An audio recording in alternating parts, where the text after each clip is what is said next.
யானைகள் குழந்தைகள் முதல் பெரியவர்கள் வரை பார்த்தவுடன் அட்ராக்ட் பண்ணக்கூடிய ஒரு விலங்கு யானைதான்.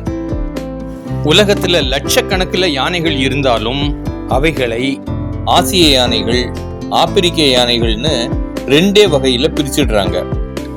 WWF அப்படிங்கிற உலக வனவிலங்கு நிதியம் உலகத்துல கிட்டத்தட்ட 4 லட்சத்துக்கு மேற்பட்ட ஆப்பிரிக்க யானைகளும் 50,000த்திற்கு மேற்பட்ட ஆசிய யானைகளும் இருக்கிறதா கணக்கிட்டு இருக்காங்க. நம்பரா பாக்குறதுக்கு இது ரொம்ப பெருசா இருந்தாலும் யானைகளோட எண்ணிக்கை கொஞ்சம் கொஞ்சமா குறைஞ்சுக்கிட்டே தான் வருது.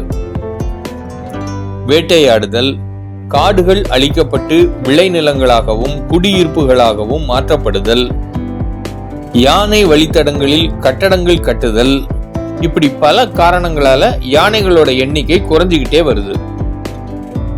ஆசிய யானைகள் இந்தியா, இலங்கை, நேபாளம், வங்காளதேசம், பூட்டான், மியான்மர், தாய்லாந்து, சீனா, கம்போடியா, வியட்நாம் இந்த மாதிரி பல நாடுகள்ல காணப்படுது. ஆப்பிரிக்க யானைகள் ஆப்பிரிக்கா கண்டத்துல உள்ள நாடுகள்ல பரவலா காணப்படுது. அமெரிக்கால யானைகளே கிடையாது. சரி, யானைகளை பற்றிய தகவல்களுக்கு வருவோம். ஆப்பிரிக்க யானைகள் 4 இருந்து 4.5 மீட்டர் வரை உயரமும் 7 டன் எடையும் இருக்கும். இதுதான் உலகத்திலேயே பெரிய மிருகம். ஆசிய யானைகள் ஆப்பிரிக்க யானைகளை விட உயரத்திலும் எடையிலும் கொஞ்சம் குறைவா தான் இருக்கும். ஆசிய யானைகள் 3 முதல் 3.5 மீட்டர் வரை உயரம் இருக்கும். எடை 2 இருந்து 5 டன் வரை இருக்கும். ஆப்பிரிக்க யானையுடைய காது ரொம்ப பெருசா அதோட தோல் பகுதியை முழுசா மறைக்கிற அளவுக்கு இருக்கும். அந்த காது 1.5 மீட்டர் நீளமும் 1.25 மீட்டர் அகலமும் கொண்டதா இருக்கும். ஆசிய யானைகளோட காது அதோட தோல் புறத்தை விட கொஞ்சம் தாழ்வா தான் இருக்கும். அளவிலும் ஆப்பிரிக்க யானைகளுடைய காதுகளை விட ஆசிய யானைகளுடைய காது சின்னதா இருக்கும். ஆப்பிரிக்க யானைகளோட தந்தத்தை விட ஆசிய யானைகளோட தந்தம் ரொம்ப பெருசா இருக்கும்.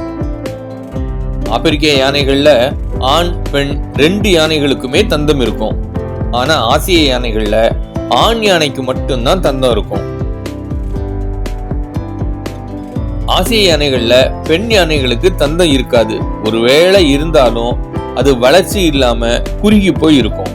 ஆசிய யானைகளின் முன்கால்கள்ல 5 நகங்களும் பின்கால்ல 4 நகங்களும் இருக்கும். ஆனா ஆப்பிரிக்க யானைக்கு முன்கால்கள்ல 4 நகங்களும் பின்கால்கள்ல 5 நகங்களும் இருக்கும். பொதுவாவே இந்த 2 வகை யானைகளும் தங்கள் குட்டிகளை பராமரிக்கிறதுக்காகவும் தங்கள் பாதுகாப்பா வாழ்றதுக்காகவும் எப்பவும் கூட்டமா தான் வாழும். இந்த கூட்டத்துல இருந்து ஏதாவது ஒரு காரணத்தினால ஒரு யானை பிரிஞ்சிருச்சுன்னா அந்த யானை ரொம்ப ஆக்ரோஷமா இருக்கும். யானைகள் கூட்டமா இருக்கிறதுனால பெரும்பாலான வனவிலங்குகள் அவற்றை வேட்டையாட பக்கத்திலேயே வராது. அப்படின்னா யானைகளுக்கு எதிரிகளே இல்லையா? நிச்சயமா இருக்கு. யானைகளுக்கு தேனீ தான் எதிரி. கூட்டமா வரக்கூடிய தேனீக்கள் கொட்டுனா யானைகளால தாங்கிக்க முடியாது. அதனால அவை தேனீக்களை விட்டு எப்பவுமே விலகியே இருக்கும். தேனீக்களோட சத்தத்தை கேட்டாலே யானைகள் அந்த இடத்தை விட்டு போயிடும். சரி, இந்த வீடியோ உங்களுக்கு பிடிச்சிருக்கும்னு நினைக்கிறேன். ஒரு லைக்கை போடுங்க. அப்படியே நம்ம சேனலை சப்ஸ்கிரைப் பண்ணுங்க. பெல் பட்டனை பிரஸ் பண்ணுங்க. உங்க ஃப்ரெண்ட்ஸுக்கெல்லாம் ஷேர் பண்ணுங்க. இன்னும் நிறைய வீடியோக்கள் உங்களுக்காக காத்துக்கிட்டு இருக்கு.